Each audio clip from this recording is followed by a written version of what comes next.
नमस्कार, पुन्हा एकदा आपले स्वागत आहे। कर्मचाऱ्यांचे माहे एप्रिल पेड इन मे वेतनकरिता अनुदान वितरण करणे यासोबतच काही थकीत देयके अदा करण्याचे निर्देश, तर यासंबंधी शासन निर्णय निर्गमित।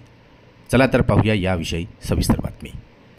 त्यापूर्वी चॅनलला नवीन असाल तर सबस्क्राइब करायला विसरू नका। नवनवीन अपडेट मिळविण्यासाठी बेल आयकॉनला प्रेस करायलाही विसरू नका। अत्यंत कामाची आनंदाची बातमी आपल्या सहकारी मित्रांना शेअर करून व्हिडिओला लाईक करायलाही विसरू नका।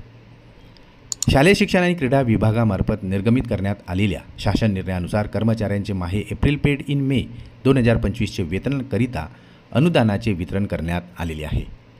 सदर निर्णयानुसार सन 2025-26 या आर्थिक वर्षातील शालेय शिक्षण व क्रीडा विभागाकरिता अर्थसंकल्पित करण्यात आलेला आणि वित्त विभागामार्फत उपलब्ध करून देण्यात आलेला निधी वितरित करण्यास मान्यता देण्यात आलेली आहे।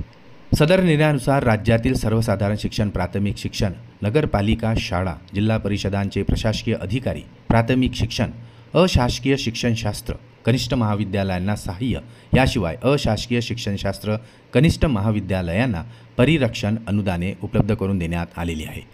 याशिवाय प्राथमिक शिक्षणासाठी जिल्हा परिषद सहाय्य, इतर स्थानिक संस्थांना तसेच माध्यमिक शिक्षण अशासकीय माध्यमिक शाळांना, याशिवाय सैनिकी शाळांना सहाय्यक अनुदान उपलब्ध करून देण्यात आलेले आहे।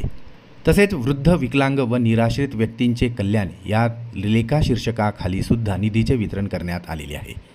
सदर निधीमधून लेखाशीर्ष अंतर्गत येणारे कर्मचाऱ्यांचे माहे एप्रिल पेड इन मेचे वेतनकरिता निधीचे वितरण तसेच इतर काही थकीत देयके अदा करण्याचेही निर्देश देण्यात आलेले आहेत।